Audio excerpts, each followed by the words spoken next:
हम इस पे भी आते हैं, लेकिन उससे पहले एक और सवाल जो कि साइकोलॉजी की तरफ जाता है। डॉक्टर दीपाली, दोनों ही केसेस, ये राजा वाला केस भी और अगर हम वो सौरभ मुस्कान वाला केस भी याद करें तो इस केस में जो सोनम है और उनका जो प्रेमी है, जो कहानी हमें दिखती है वो राज है, और वो उन्हीं के घर में उनकी जो फैक्ट्री वगैरह है कहीं उसमें एक छोटा मोटा असिस्टेंट है या काम करता है, जबकि राजा जो कि एक वेल सेटल बंदा है, दिखने का अच्छा, सारी चीज़ें अच्छी। जी। सोनम वाले केस में भी जो पति है वो मर्चेंट नेवी में है, अच्छा कमा रहा है सब कुछ, माफ़ कीजिए मुस्कान वाले केस में, और वो जो दूसरा वाला सौरभ जो था जो उसके साथ मर्डर में था, वो ऐसे ही बस कोई राह चलता टाइप का अपीयरेंस में या इवन कमाई में भी और पढ़ाई लिखाई में भी। ये क्या होता है, मतलब क्या आपको ये डिस्टिंक्शन नहीं दिखता? ऐसी कौन सी चीज़ हावी होती है मन पे जहां आपको एक सामान्य व्यक्ति के लिए कि भाई हाँ ये बेहतर है मेरे लिए चॉइस है, ये चॉइस खराब हो सकती है, वो सब कुछ अंधे से हो जाते हैं, जिसको कहते हैं प्यार अंधा या जो भी जी। कह ले, जी। संबंध अंधा? क्या होता है, क्या घटता है मन में, दिमाग में? देखिए, प्यार इमोशन से करते हैं काफी सारे लोग, लॉजिक से नहीं करते हैं। बहुत सारी चीजें नहीं देखते हैं, वो ये देखते हैं कि ये पर्सन मुझे क्या दे रहा है, जो मैं महसूस कर रही हूँ, जो मैं महसूस करना चाहती हूँ, जो मुझे मिलना चाहिए, वो मुझे किससे मिल रहा है। और जिससे मिल रहा है वैसा पर्सन शायद मुझे दोबारा कभी मिलेगा नहीं, ऐसा पर्सन शायद कोई और होगा नहीं। सो इस एक फीलिंग के साथ ही वो एक स्ट्रॉन्ग कन्विक्शन आता है। अगर कुछ अपने पर्सनल फैमिली इश्यूज रहे हैं और इस पर्सन ने आपको वहां से बाहर निकाला है, आपको सुना है, आपको अटेंशन दी है, आपको अफेक्शन दी है, और आपको अब वो कंप्लीट फील हो रहा है इस पर्सन के साथ, तो मुझे ऐसा लगता है बहुत सारे प्रैक्टिकल एस्पेक्ट्स को लोग इग्नोर कर देते हैं और किसी ऐसे पर्सन के साथ चले जाते हैं जो शायद लॉन्ग टर्म के लिए ठीक ना हो, बट शॉर्ट टर्म में ऐसा लग रहा है कि बस यही सब कुछ है और किसी भी फॉर्म में, किसी भी तरह से मुझे ये पर्सन चाहिए अपने लिए। वो बहुत स्ट्रॉन्ग कन्विक्शन है, वो बहुत स्ट्रॉन्ग इमोशन है, और पर्सन उस इमोशन से बाहर आना ही नहीं चाहता। वो देखना ही नहीं चाहता कुछ और। मतलब आप कितना भी उसको डिफरेंट पर्सपेक्टिव्स दे दें, आप उनको समझा लें, वही बात है ना कि आप उसी को समझा सकते हैं जो समझना और सुनना चाहता है। जब पर्सन उस स्टेट में होता है, तब वो सुनने के लिए रेडी नहीं होता है, क्योंकि उसको किसी भी फॉर्म में वही पर्सन चाहिए। एक और सवाल वो ये कि ये बात वहां देखिए, आपके ऊपर कितनी भी प्रॉब्लम आ जाए कि चलो ठीक है मेरी शादी नहीं हुई, मैं किसी और से प्यार कर रहा हूं, प्यार कर रही हूं, लेकिन जान ही ले लें, मार ही डालें, रास्ते से ही हटा डालें, इस फैसले तक व्यक्ति कैसे पहुंचता है? अच्छा देखिए, इंपल्स में किसी का मर्डर कर दिया जाए, जान ले ली जाए, अलग बात है, लेकिन जब आप इतना लंबा कोई प्लान कर रहे हैं, 10 बार आपका मन, आप एक दिन सो के उठेंगे सोचेंगे नहीं नहीं नहीं ये क्या करने जा रहे हैं, ये तो बड़ा गलत हो जाएगा, कुछ और हो जाएगा, कोई ऐसी बात आएगी, लेकिन फिर भी आप उस चीज को अंजाम देते हैं, तो ये क्या काम करता है? ये कौन सा दिमाग काम करता है? ये कौन सी साइकोलॉजी काम करती है? देखिए, जैसे मैंने पहले भी कहा कि ये मर्डर मर्डर का पैटर्न बिल्कुल साइकोपैथिक है, जिसमें देयर इज नो एम्पैथी। जो मुझे चाहिए किसी भी फॉर्म में चाहिए, और उसके लिए मैं किसी भी हद तक जाऊंगी। और नहीं तो जब जैसे कोई आभा जी कह रही थी कि यहाँ पे हो सकता है कि सोनम को राज ने भड़काया हो या उसने बिल्कुल उसका हो ब्रेन सकता है। वॉश किया हो। देखिए, बिल्कुल हो सकता है, क्योंकि कुछ लोग बहुत गलीबल होते हैं, और गलीबल लोग दूसरों की बातों में थोड़ा जल्दी आते हैं। और मुझे नहीं पता कि दोनों में से कौन गलीबल था, किसने किसको कितना इन्फ्लुएंस किया, किसने क्या आइडिया दिया, क्या प्लानिंग करी, बट ऑब्वियसली दो लोग सेम सोच के मिल गए। दोनों ने एक दूसरे को चैलेंज नहीं किया, दोनों ने एक दूसरे को कॉन्सिक्वेंस नहीं बताए, क्योंकि अकेले वो ये कर नहीं सकती थी, ये अकेले करना उतना आसान है नहीं। तो ऑब्वियसली ये दो लोगों की प्लानिंग से हुआ है, दो लोगों ने एक दूसरे का साथ दिया है, तभी वो वहां तक पहुंचे हैं। दोनों ने ही एक दूसरे को किसी ना किसी फॉर्म में इन्फ्लुएंस करा है, मोटिवेट करा है, और ये कहा है कि कोई ना कोई रास्ता निकल जाएगा, या हम कहीं किसी ना किसी तरीके से बच जाएंगे और हम साथ हो जाएंगे। वो उनका फोकस एंड गोल पे था कि हमें साथ होना है।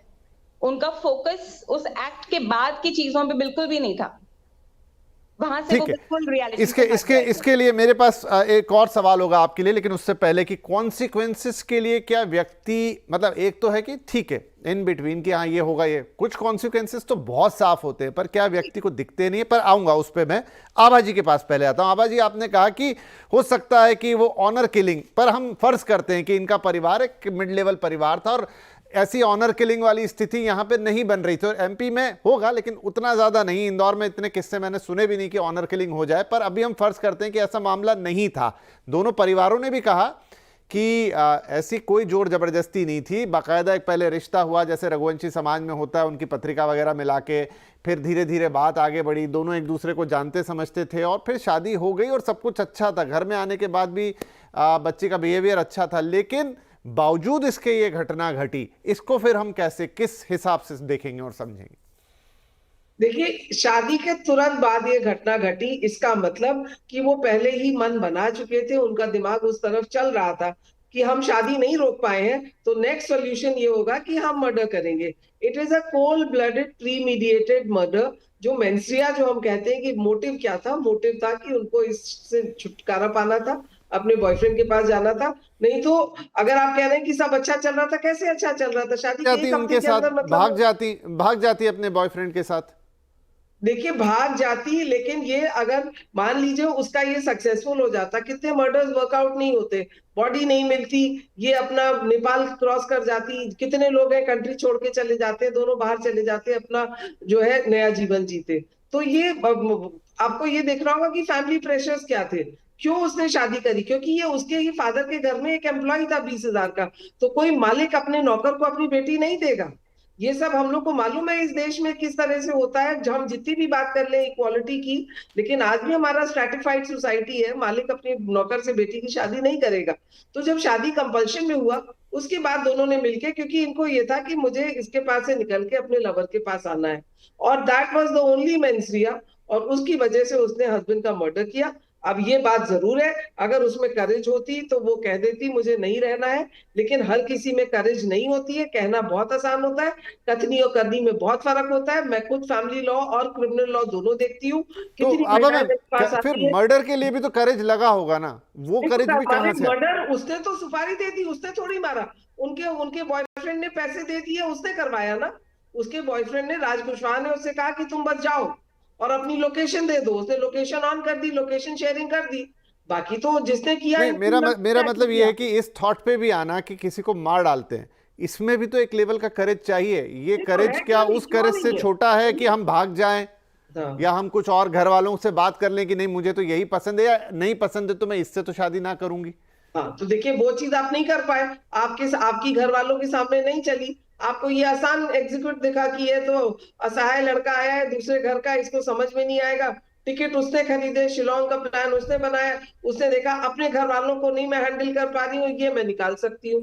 तो आदमी अपने ऑप्शंस देखता है। जब पेरेंट्स के सामने नहीं चली, उसने कहा ये इजियर वे है। उसको राज कुशवाहा ने समझाया, दोनों ने समझा होगा, तभी उसने कहा कि ज्वेलरी लेके आओ, ये दिखाएंगे कि ज्वेलरी की लालच में उसका मर्डर कर दिया गया। उन्होंने अपने छोटे दिमाग में, बेवकूफ दिमाग में सोचा कि ये ऐसे हो जाएगा। पिक्चरों में भी सब देखते हैं कि मर्डर होता है, पता नहीं चलता है, पुलिस लास्ट में पहुंचती है। बट इसमें मेघालय पुलिस, यूपी पुलिस, सबने मिलकर बहुत अच्छा काम किया और ये केस वर्कआउट हो गया। तो मेरा तो यही कहना है, अगर पुलिस अपना काम अच्छे से करे, अगर हर मर्डर वर्कआउट हो, हर मर्डर को फांसी की सजा हो, आजीवन का कारावास हो, हम ये ना करें कि रेपिस्ट को निकाल के माला पहनाए। अगर हम इस तरह से अपनी लॉ को स्ट्रॉन्ग करें, कन्विक्शन 100% करें और कोर्ट में तारीख पे तारीख की प्रक्रिया ना लाएं, तो कानून का डर होगा। तब इस तरह से लोगों की हिम्मत नहीं होगी कि कोई भी थोड़े से पैसे लेके मर्डर कर दे। जिन 3 लड़कों ने इनका मर्डर किया, वो भी तो सोच रहे थे कि हमको 50,000 लाख रुपए मिल गए, आसानी से हम मर्डर करके निकल जाएंगे, हमारा कुछ नहीं होगा। तो वो भी तो इसमें थे ना, उनका भी तो आप माइंडसेट सोचिए कि उन्होंने क्यों अग्री कर लिया थोड़े से चंद पैसों के लिए। क्योंकि वो उनको लगा कि कुछ नहीं होगा हमारा, हम और वो भी आबाजी आश्चर्य की बात है कि ये कॉन्ट्रैक्ट किलर ऐसे कोई पेशेवर किलर नहीं है, ये उस लड़के के दोस्त ही हैं। बिल्कुल। तो आप देखिए ना कि वन टाइम उन्होंने, मतलब आप ये सोचिए कि कानून का कोई डर नहीं है। उन्होंने कहा कि नहीं हम मर्डर करके आ जाएंगे, जैसे ये कोई बच्चों का खेल है। आप ये देखिए ना कि नई जनरेशन को कोई परवाह नहीं है, कोई दिमाग नहीं चल रहा उनका। बस ये नई generation is only involved in party, fun, drinks, drugs. आप देखिए तो किस तरह जी, यही इस पॉइंट पे आप लेकर आ गए पूरी चर्चा को। हम फाइनली इस पे आने वाले थे कि क्या हमारा बदलता सामाजिक ताना बाना, उसमें कुछ बातें आपने कही, उसमें फिर एक हद तक सोशल मीडिया, OTT, तमाम चीज़ें जो हम देख रहे हैं और कंज्यूम कर रहे हैं, क्या एक उसका बड़ा रोल है जो अब इंसान के अंदर से वो सिंपैथी, एम्पैथी, वो लॉजिक्स सब कहीं जैसे कहीं चले गए हैं। वो बहुत ज़्यादा एक इम्पल्स में डिसीजन ले रहा है या परवाह ही नहीं कर रहा, जैसा आभा मैम कह रही हैं। किसी ने नहीं की इस मामले में, 5-6 लोग थे, उनमें से एक भी व्यक्ति सोचता कि नहीं नहीं ये गलत हो जाएगा, कम से कम ये रास्ता गलत है, कोई और तरीका सोचो, तो शायद एक व्यक्ति की आज जान बच गई होती है। एक छोटा ब्रेक लेते हैं यहाँ पर, फिर ये जो 2-3 अहम पहलू हैं कि इस पूरे मामले से क्या निकाल सकते हैं निष्कर्ष, क्या सीख सकते हैं, क्या बात को थोड़ा आगे बढ़ा सकते हैं, वो हम अपने एक्सपर्ट से पूछेंगे। एक छोटा सा ब्रेक तुरंत हाजिर होगा।